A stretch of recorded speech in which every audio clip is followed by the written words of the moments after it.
Skarloey, the little engine, loves all the sights and sounds along his line and knows them very well.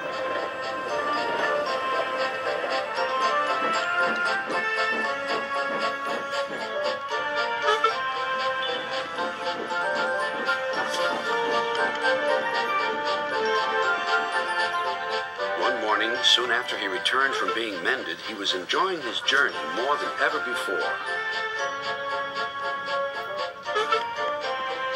Along the way, he met Rusty.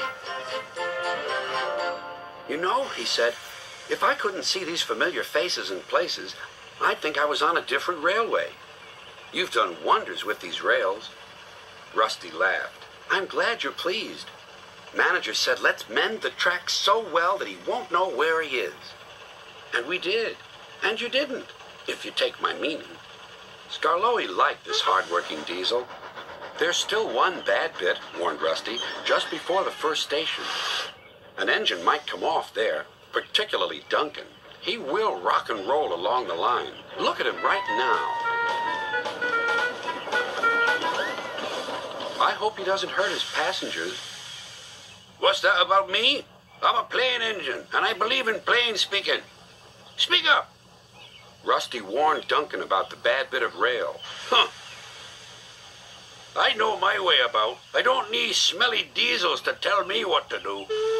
Rusty felt hurt. Duncan banged about the yard. Then he clattered crossly to the station.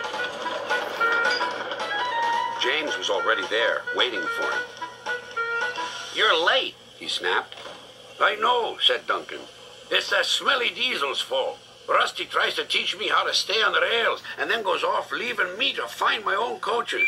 "You poor engine," sympathized James. "I know all about diesels. One crept into our yard and ordered us about.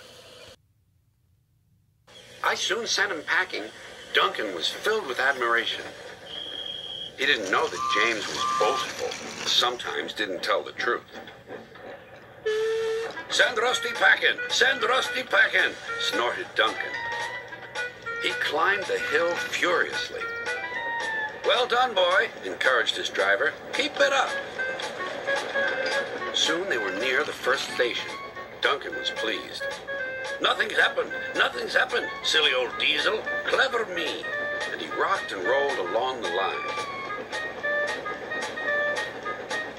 "Steady, boy," checked his driver. But it was too late. "Sleepers and ballast, I'm off." And he was. "I warned him," said Rusty.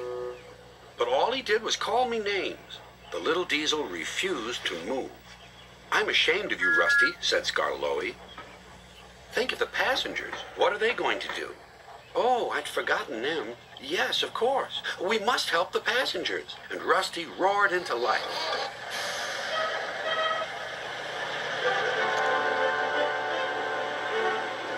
Duncan stood sad and solitary. He couldn't rock and roll now. "Oh dear," he thought. "Everyone will know how silly I am." The passengers had to get out and help too. They weren't very pleased about that, but worked as hard as they could. They carefully levered Duncan back onto the line.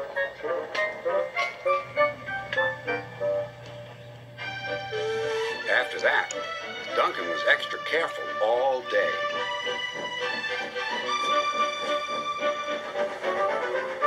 At last, evening came. "Rusty," he whispered, "thank you for helping.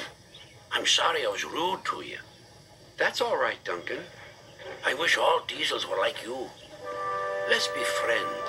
"Suits me," replied Rusty. "We'll mend that bad bit of rail first thing tomorrow."